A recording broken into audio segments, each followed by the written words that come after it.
For now, we're going to go to Pretoria, where SABC News international reporter Khayelihle Khumalo is monitoring that state visit. A very good afternoon to Khayelihle. Just take us through what were the main points that came out of the briefing by both presidents of South Africa and Guinea-Bissau.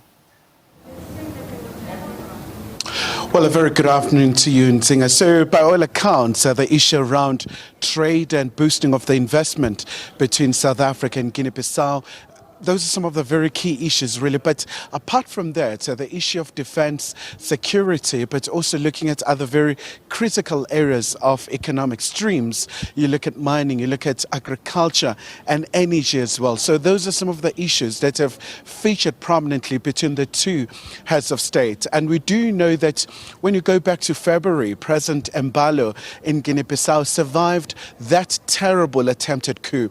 Once again, a very strong condemnation from the two heads of states. In fact, President Ramaphosa once again saying that it's unfortunate that we've seen those events, but also saying that in the continent now there's no tolerance of the unconstitutional change of government, and we know purely guided by the AU's Constitutive Act. But Nzinga, joining us now is South Africa's Defence Minister Thandi Modise. Minister, once again, thank you so much indeed for your time. So the issue of defense security, quite a very pivotal issue that has been very dominant between the two leaders and your counterpart from Guinea-Bissau, South Africa.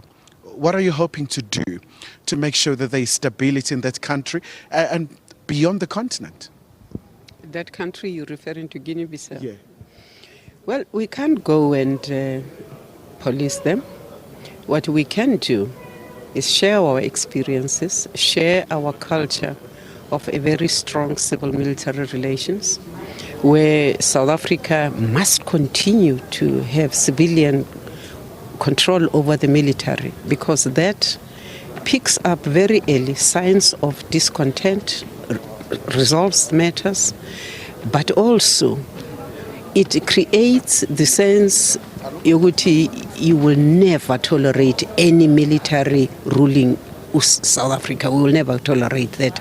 It also takes away the appetite for adventurism amongst the military, because they know that this country will never agree to that.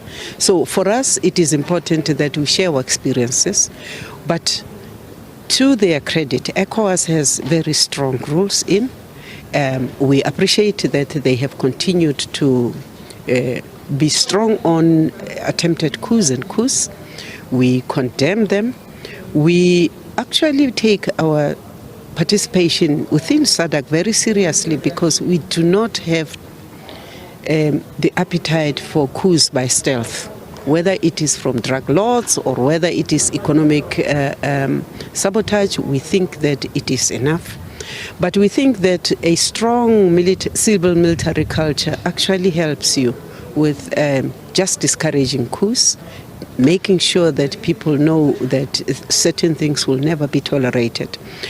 Because within that section of things, you build in your communities to be protectors.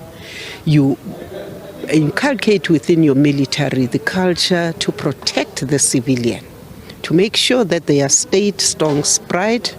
Its integrity is not just about military might, it is about, if you want, a gross national happiness. The people must be satisfied that they are secure within and without their borders. So that is what we stand for.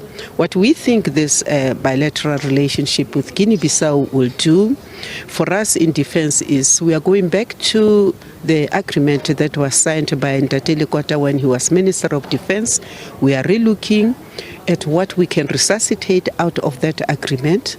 We are seeing there has been a lot of developments then, but we also would like to invite them to train in our military institutions. Of course, we would like to send our people also there to learn, to adjust to different terrains of warfare. We would also want to say that our defense industry is in tatters. We are re-looking at it and re-imaging, and we are hopefully looking at widening our selling power across Africa. So there are many interests here, not just historical. You know, we grew up being fed on Amilcar Cabral. We quote Amilcar in this country like he was born here. So for us, this was the first politically driven independence of Africa, and we are very proud with them. They followed after examples set by Nkrumah. So we want the culture of returning to writing, returning to theory, returning to policies that project this continent into future prosperity. That is where we are standing. So we are expecting the Minister of Guinea-Bissau of National Defense to join us in our biennial African Aeronauticals display. We are hoping that we will be able to accompany that with a full bilateral meeting between the two defense departments with their personnel, and that we will cooperate. And just a quick one, Minister, before I let you go.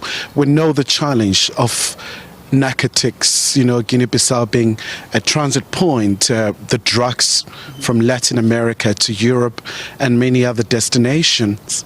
Did that issue come up at all, how you can support in terms of how they will monitor their coastline? Because they've got those islands scattered across, and it's hard for them on their own to sometimes monitor.